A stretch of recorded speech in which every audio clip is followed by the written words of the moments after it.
Apcas, que no te lo cuenten. Escúchalo. Bienvenidos a Ciencia y Saber. Hola, ¿qué tal? Muy buenas, ¿cómo estáis? Bienvenidos un día más a Ciencia y Saber. Soy Joan Prats y hoy vamos a hablar del por qué desaparece el apetito cuando estás enfermo. El intestino avisa al cerebro de que ha llegado el momento de dejar de comer. Hay algo profundamente extraño en enfermar. El cuerpo sigue pidiendo agua, descanso, calor, silencio, pero de pronto deja de pedir comida. A veces ocurre con un virus intestinal, otras con una infección más persistente. En muchos casos no es una náusea fulminante, sino algo más sutil. El apetito se apaga poco a poco, como si el organismo decidiera que, durante un tiempo, comer ya no es una prioridad. Y eso, que todos hemos sentido alguna vez, acaba de ganar una explicación mucho más precisa. Durante siglos, la falta de apetito se ha interpretado como una consecuencia lógica del malestar. Si estás débil, si tienes fiebre, si te duele el cuerpo o el estómago, está revuelto, parece natural que no quieras comer. Pero la biología moderna lleva tiempo sugiriendo que la historia es más compleja.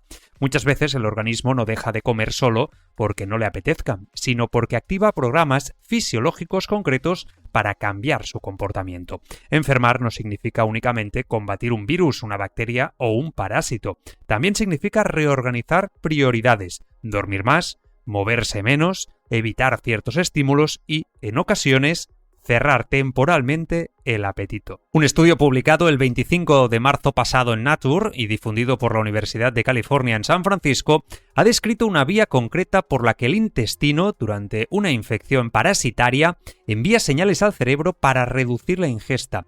No se trata de una impresión subjetiva ni de una consecuencia difusa del malestar general. Lo que propone este trabajo es un mecanismo biológico real.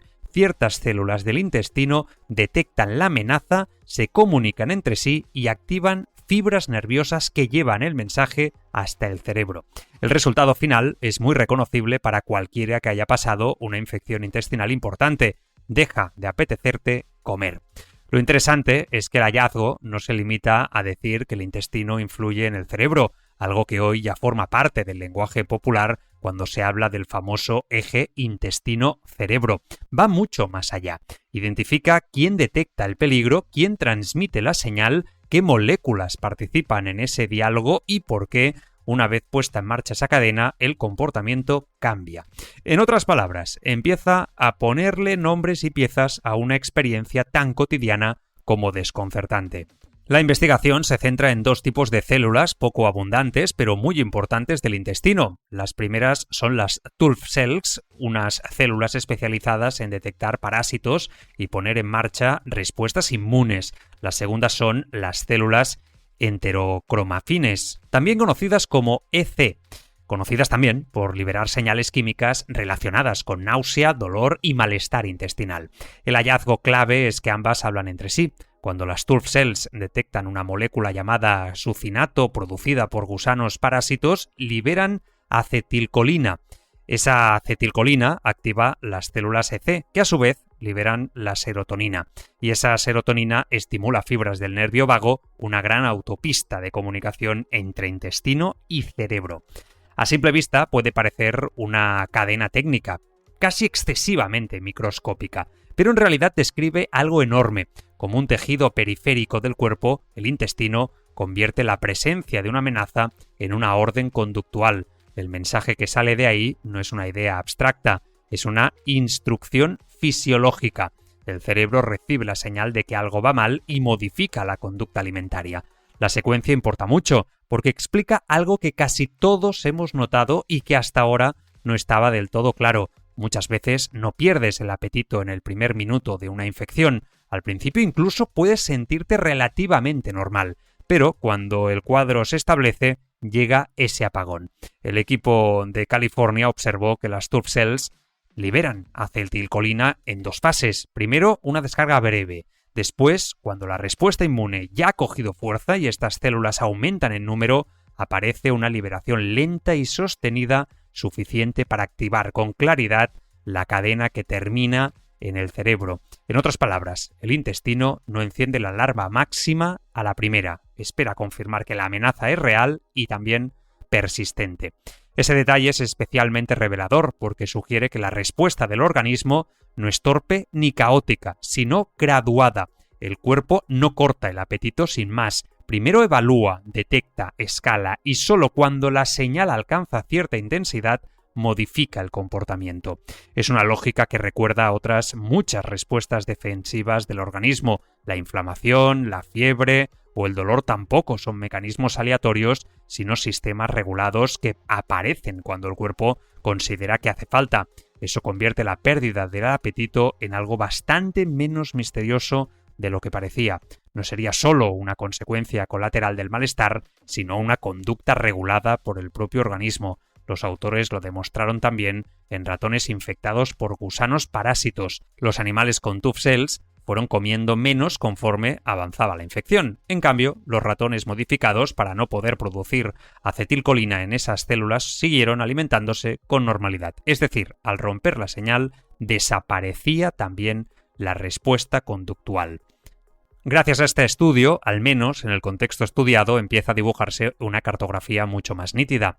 Aquí conviene ser riguroso y no estirar más de la cuenta la conclusión. El trabajo se hizo en el contexto de una infección parasitaria intestinal, no de cualquier resfriado, gripe o proceso infeccioso imaginable. Por tanto, no significa que todas las veces que pierdes el apetito actúe exactamente esta misma vía. En muchas enfermedades intervienen otros factores como inflamación sistémica, fiebre, náusea, alteraciones hormonales, dolor, cambios en el olfato e incluso medicamentos. Lo valioso del estudio no es haber resuelto de golpe toda la biología del apetito enfermo, sino haber identificado una vía muy clara que probablemente forme parte de un fenómeno más amplio. Ese matiz es importante, sobre todo en un momento en que cualquier hallazgo biomédico corre el riesgo de presentarse como si explicara por sí solo toda la complejidad del cuerpo humano. No es así. La pérdida de apetito es un síntoma transversal con múltiples causas y múltiples niveles de regulación. En una gripe puede influir la inflamación general y la fiebre, y en una infección respiratoria el agotamiento, en una enfermedad digestiva el dolor y la alteración del tránsito, en ciertos tratamientos los efectos secundarios. Este estudio no borra todo eso, lo que hace es revelar que, al menos en algunos contextos, el intestino dispone de una vía sensorial y nerviosa específica para avisar al cerebro de que ha llegado el momento de frenar la ingesta.